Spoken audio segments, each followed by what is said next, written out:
મોરબીના હળવદના ચરાડવા ગામે ડીઝલની અછત સર્જાઈ છે, જ્યાં પેટ્રોલ પંપ પર ડીઝલ લેવા માટે વાહનોની લાંબી કતારો જોવા મળી। ભવાની પેટ્રોલ પંપ પર ટ્રેક્ટર અને કેરબા સાથે ખેડૂતો પહોંચ્યા છે। ડીઝલની અછતથી ખેડૂતોને ભારે મુશ્કેલી ઉઠાવવી પડી રહી છે।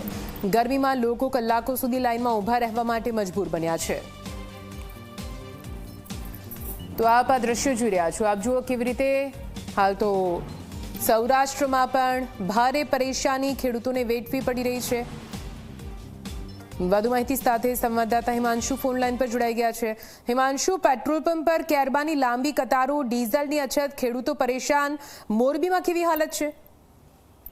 જી નિધિ, આપણે જણાવી દઉં કે જે હળવદ તાલુકાનો ચરાડવા ગામ છે, ત્યાં જે પેટ્રોલ પંપ આવેલો છે, ત્યાં વહેલી સવારથી ખેડૂતો ડીઝલ મેળવવા માટે થઈને, કારણ કે ખેતી કામ અત્યારે ચાલી રહ્યું છે, ચોમાસું પાક લેવા માટે ખેડૂતો પોતાના ખેતરની અંદર ખેડ કરતા હોય, તેમજ જે લોકોએ વાવેતર કર્યું હોય તેમણે ડીઝલ મશીન ચલાવીને ડીઝલની ઉપયોગ કરીને પાણી પિયત કરવું હોય, આ બધી જ કામગીરી માટે ડીઝલની જરૂરિયાત પડતી હોય છે। જેથી કરીને વહેલી સવારથી ચરાડવા ગામના જે પેટ્રોલ પંપ છે તે પેટ્રોલ પંપ ઉપર ડીઝલના કેરબા લઈને ખેડૂતો આવ્યા હતા। તે ઉપરાંત પોતાના ટ્રેક્ટરની અંદર પણ ડીઝલનો જથ્થો ભરાવવા માટે થઈને આવ્યા હતા। ખેડૂતોની મુખ્ય માંગ એ છે કે તે લોકો જ્યાંથી ડીઝલ ભરાવવા માટે થઈને આવે છે ત્યાંથી આવવા જવામાં 10-15 કિલોમીટર થાય છે, તેમાં જ મોટા ભાગનું પેટ્રોલ વપરાઈ જાય છે અને માત્ર 2000 રૂપિયાનું ડીઝલ તે લોકોને આપવામાં આવે છે।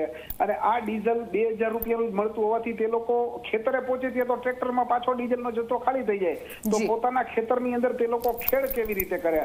માટે તેમને પૂરતા પ્રમાણમાં ડીઝલ મળે તો જ ખેતી થઈ શકશે, નહીં તો ખેતી નહીં થઈ શકે, આવી લાગણી ખેડૂતો વ્યક્ત કરી રહ્યા છે। નિધિ, બિલકુલ આભાર પૂરી માહિતી માટે હિમાંશુ। તો ખેડૂતોની આ વ્યથા છે કે પેટ્રોલ ડીઝલ જો તેમને નહીં મળે પૂરતા પ્રમાણમાં તો ખેતી કેવી રીતે શક્ય બનશે, તે સૌથી મોટો સવાલ।